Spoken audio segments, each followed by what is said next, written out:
With autumn drifting into winter, Devon Austin 7 enthusiasts begin to put their cars away. All over the county, Devon Austin 7 owners prepare their garages and workshops ready for their planned maintenance. Unlike our animal counterparts who turn down their metabolism to save energy during the winter months, Devon Austin 7 owners find a new energy, a new enthusiasm, a new sense of purpose whereby they get ready to prepare these cherished cars for the next spring awakening. Garage doors are opened, the lights flicker on, heaters are fired up, tools are out at the ready, and work begins. Inspiration, ideas, and enthusiasm comes over these owners to help them maintain these cars, but it comes at a cost. Long cold days, sore thumbs, cut fingers, aching limbs, along with countless hours and gallons of coffee and tea, the winter work begins for our Devon Austin 7 owners as we start the story from here.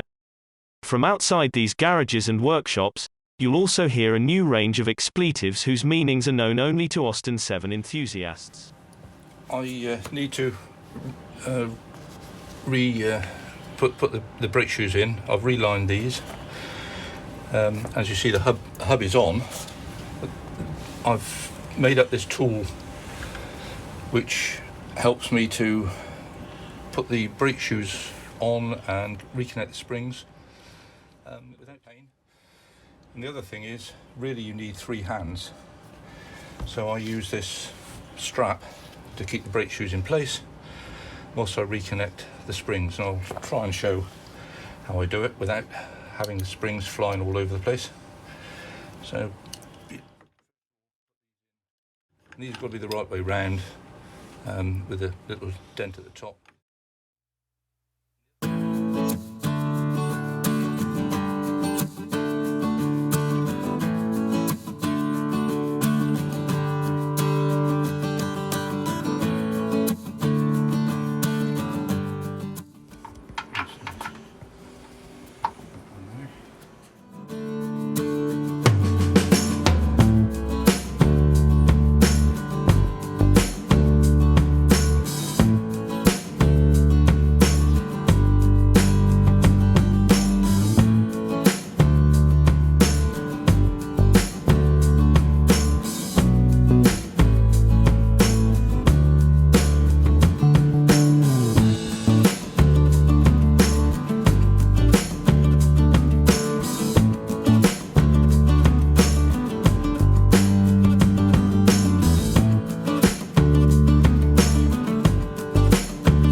as our aim.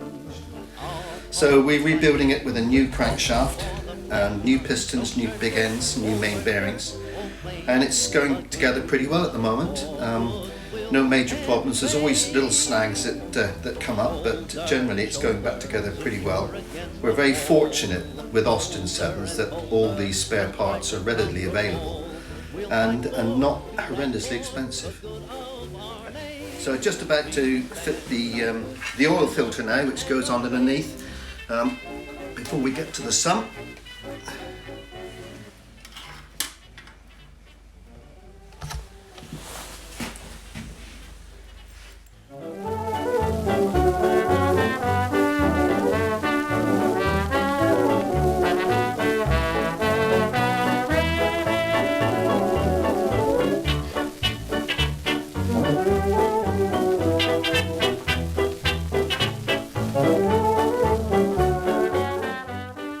This is a 1936 Austin 7 Special, so it's basically all Austin 7 running gear and an aluminium body, which I bought on eBay some 4 or 5 years ago, and instantly regretted that I bought it.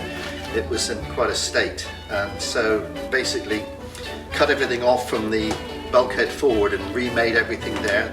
The back part was okay, and then mounted it onto a fresh chassis, and it seems to be okay. It's an awful lot of work and it's very fiddly, but it's very satisfying when it's finished, and it seems to be running pretty well.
Everybody's got a motor car today. Whatever make it is the best of course they say. You can have your Morris Cowlet or your Essex 6, but believe me, they're not in it with my little bag of tricks. It's an Austin 7, a little baby Austin, the cutest little car upon the road. I can drive it anywhere you ought to see, clamber upstairs, downstairs, in my lady's chamber. It matters not at all. You think it's rather small, but believe me, boy, it's heaven. 'Cause if you want to give the wife a run without all her relations, well, you cannot beat an Austin 7. It's an Austin 7, a little baby Austin, the cutest little car upon the road. I can drive it anywhere you ought to see it, clamber upstairs, downstairs, in my lady's chamber. It matters not at all. You think it's rather small, but believe me, boy, it's heaven. It never stops, but if you do, you only need a shove if you drive a little Austin 7. The house I live in hasn't got a garage, and what's more, I don't intend to build one. It's a waste of time, I'm sure. We've got a lovely cubby hole behind the kitchen door that'll hold my little Austin 7. The other day I went out driving in a shower of rain, and that's a thing, believe me, I shall never do again. I skidded in the gutter and I got washed down a drain in my tricky little Austin 7. One day I met an omnibus that stretched from side to side, across the road and stopped of all the traffic far and wide. I just drove underneath it and came out the other side in my dainty little Austin 7.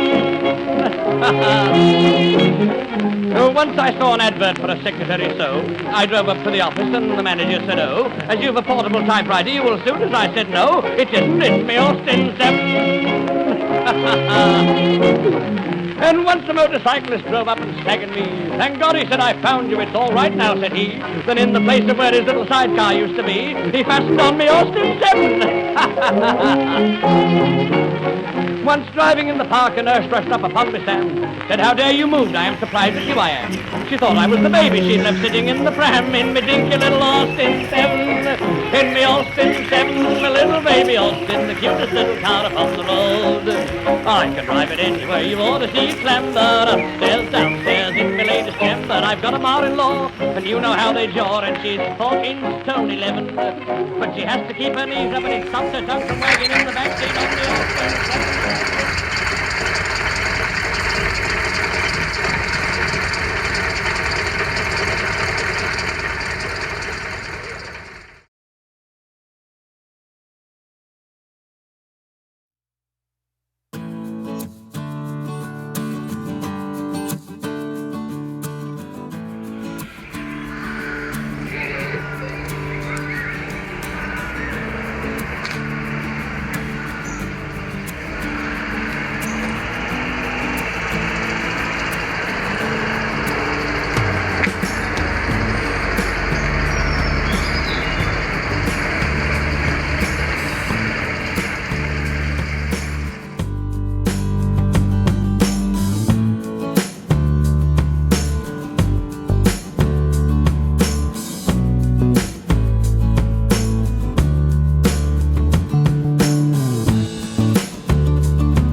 comes the sun, and I say it's alright.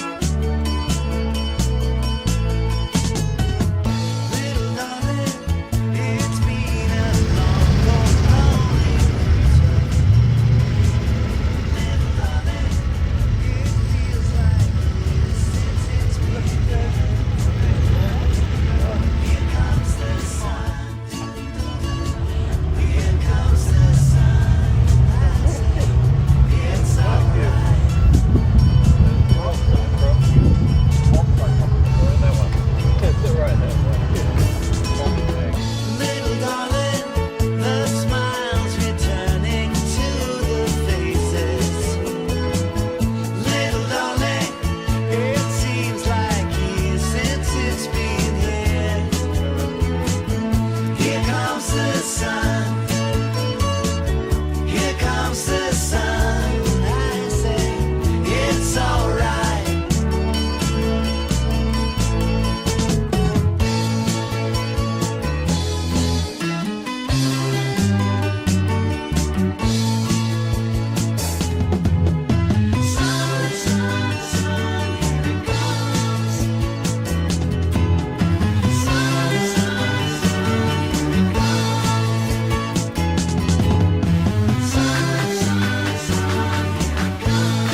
is I've got to say, it's one of Austin's failures really, because they were trying in 1930 to come up with new designs for all sorts of uses, and they thought it'd be a good idea to produce a car that would deliver the milk. But unfortunately the payload on it was never sufficient to make it an economic prospect. It cost £125 in 1931. Most of the delivery places were still using horse and cart right up into the 40s and 50s. So consequently, over about a 20-month production run, they only made about 150 cars. So we're very lucky that this one survived. It is pretty much all original. It's got the original engine and engine internal, so it's got the original crank, the original flywheel, it's the original chassis and body, although it obviously has been restored. And yeah, she's going fine now, but it was restored by somebody that perhaps a lot of people here will know, Ralph Phillips from Restore It. And then sadly when Ralph passed away in 2014, I bought it from the family because I knew the history and I just couldn't pass up the opportunity. I really wasn't looking for another Austin 7, but I don't blame you at all, because I used to know Ralph Phillips, and yes, he was an absolute fastidious restorer, and he was certainly a lovely gentleman. And, there is a label at the bonnet that will state that it's I'll say that